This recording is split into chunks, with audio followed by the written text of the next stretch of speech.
This week on Tumbleweed and Tocai, we made Neolithic selfies, visited the final resting place of the famous Sufi mystic and poet Rumi, and saw a caravanserai with a giant sinkhole looming right behind it. Hi, I'm Jill, and this little furball is my Puli. His name is Tocai. And that's Terry. He's standing in the door of Tumbleweed.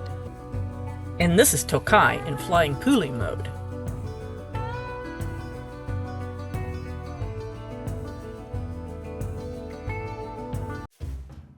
The interpretive sitter at Catalhoyuk, a Neolithic site, just invites you to go in and explore. Good morning. Terry, Tocai, Tumbleweed, and I are here in front of the reception building for Catalhoyuk.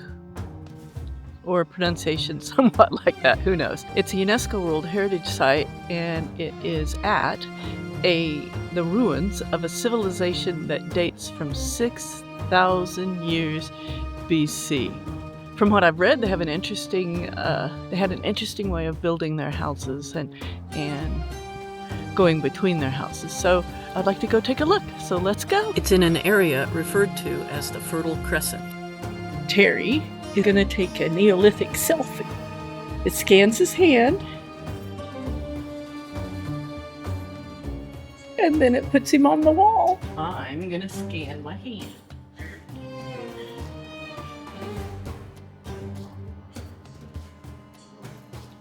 I took a Neolithic selfie. I hope I get to be on the wall.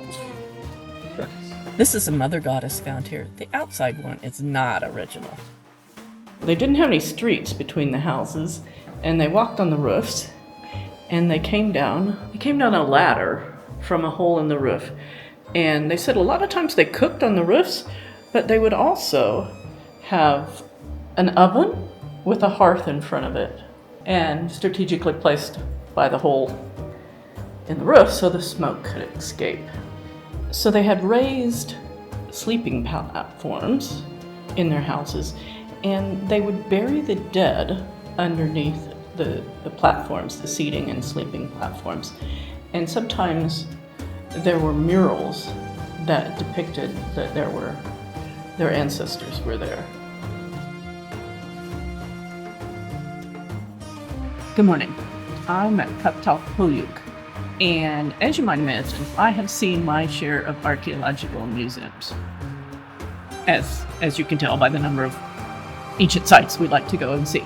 But this one, the interpretive center, the museum, if you want to call it that, at Catalhoyuk, is among the most interesting and informative archaeological museums that I've ever seen. A lot of times I just think, pottery shards, bone fragments, and I'm not interested at all. But here, yes, there were examples of that, but they explained it in context, and they explained why this site was so fundamental in the evolution of man, basically, because it represents the change from being a hunter-gatherer society into one that was more sedentary. It was sedentary because there were the resources around that you could survive. Now it's a high arid plain, but back in the day there were lots of water sources. So it was water sources, people, easy to live. We're taking a little coffee break after our tour of the interpretive center before we head out to the dig itself. I have to say, this is the first place I've ever been in Turkey where there's no chai. Did you have any impressions of the place? It's amazing. It's very well done. One main thing I learned was the Neolithic period, which is not a fixed set of dates. And that makes sense in hindsight that it wouldn't be standard. The whole thing is very, very well done. So at this site, at its peak, about 8,000 people lived here. Very egalitarian society. Can't find any evidence of, social class, which is amazing because at that time, 8,000 people in one settlement was very large. Yes, this society never had a war in the entire time that they were settled here. That coffee. Oh, this coffee is very good. Now, we're on our way out to the dig site. Catalhoyuk. So you can see how they didn't have streets and passed between their houses. And they walked on the roofs and popped down in from a hole. Known for its remarkable egalitarian society, vivid wall art, and ancestor burials beneath the floors, Catalhoyuk is a crucial milestone in human history. Love this. You can contribute to the site's conservation too. Follow the trail and please don't touch. The archaeology is from the Neolithic, but you're not. Catalhoyuk is famous for its completely streetless layout. The flat mud roofs functioned as the city's true streets, and people walked across the roofs to socialize, work, cook, and move between neighborhoods.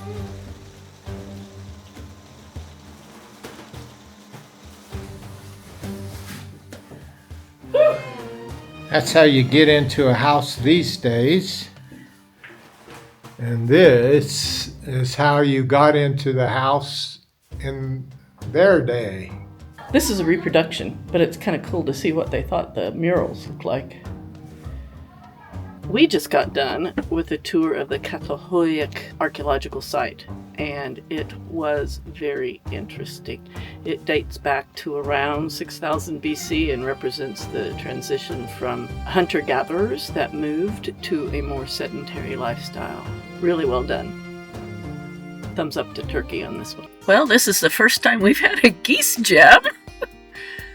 Roll along, little ladies. Quack, quack, quack. We're on the Anatolian plain, heading in toward Konya, and as you can see, it's an agricultural heartland.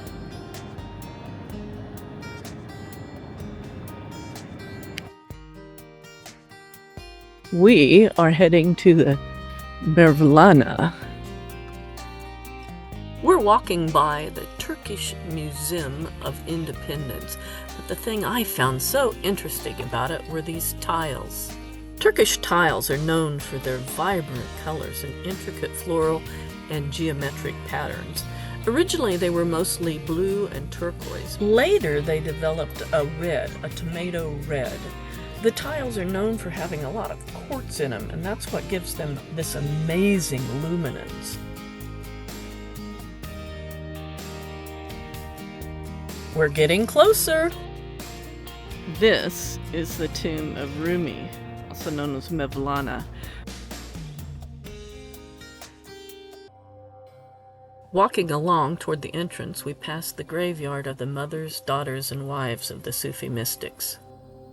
The courtyard is an amazing place for people watching, although the rain has kept the numbers down because this is a major pilgrimage site. And of course you have to wear slippers to protect the floor. The Mevlana Museum is a former dervish lodge and mausoleum of the renowned Sufi mystic and poet Rumi, also known as Mevlana. It's one of Turkey's most visited and spiritually significant cultural heritage sites. April rainwater was collected in this bowl, important in this arid area. The elaborate turbans and velvet embroidery show the importance of other Sufis buried here. The number of wraps on the turban denoted the level of spiritual importance.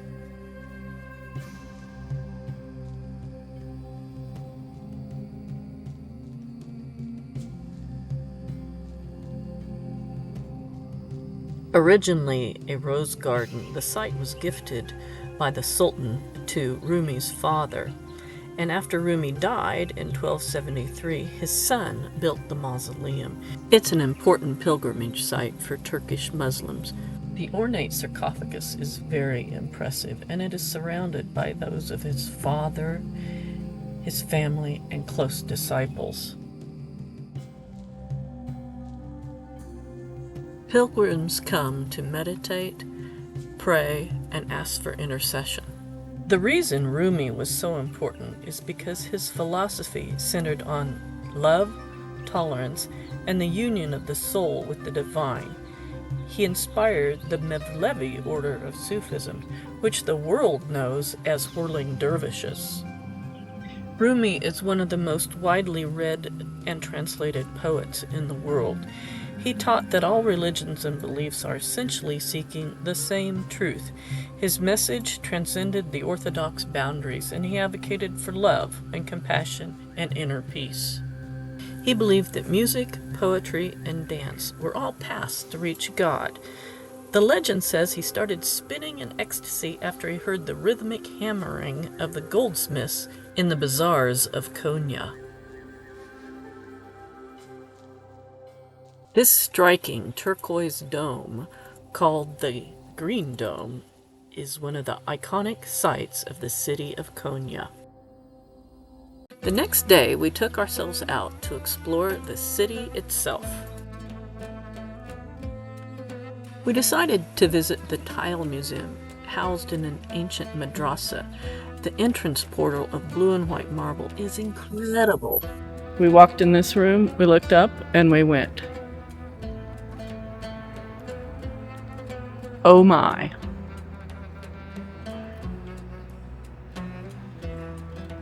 Persian-style tiles with geometric and floral designs completely cover the interior dome of the madrasa.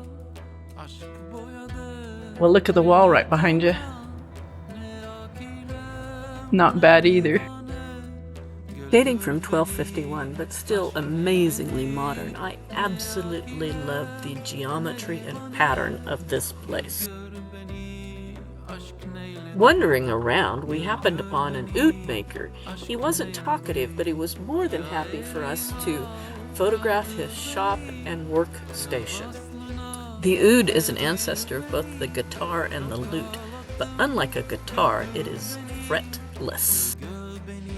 And we found some baklava. Be still my heart.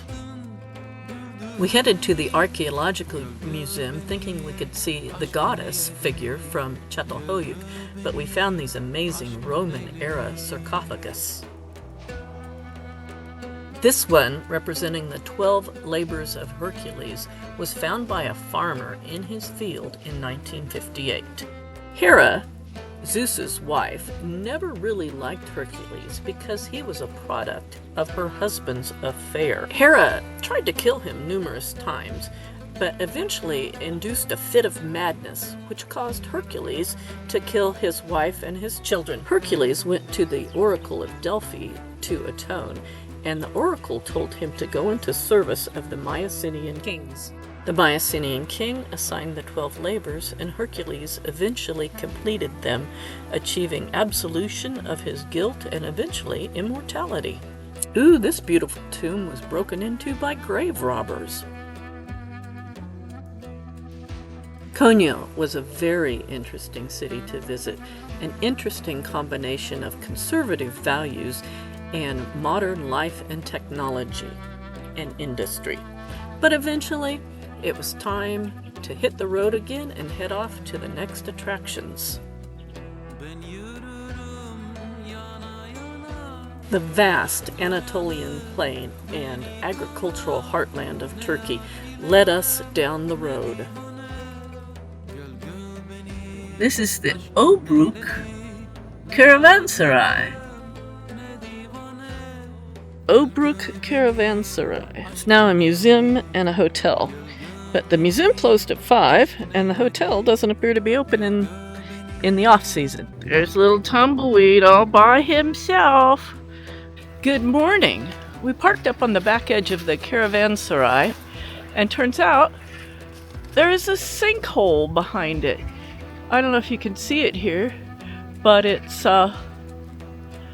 just a sinkhole with a little lake in the bottom. Thank you for watching this episode of Tumbleweed and Tocai. I hope you liked the video, and if you did, please give us a like, subscribe, and comment down below. Join us next week as we head toward new adventures in Cappadocia. Thanks for watching!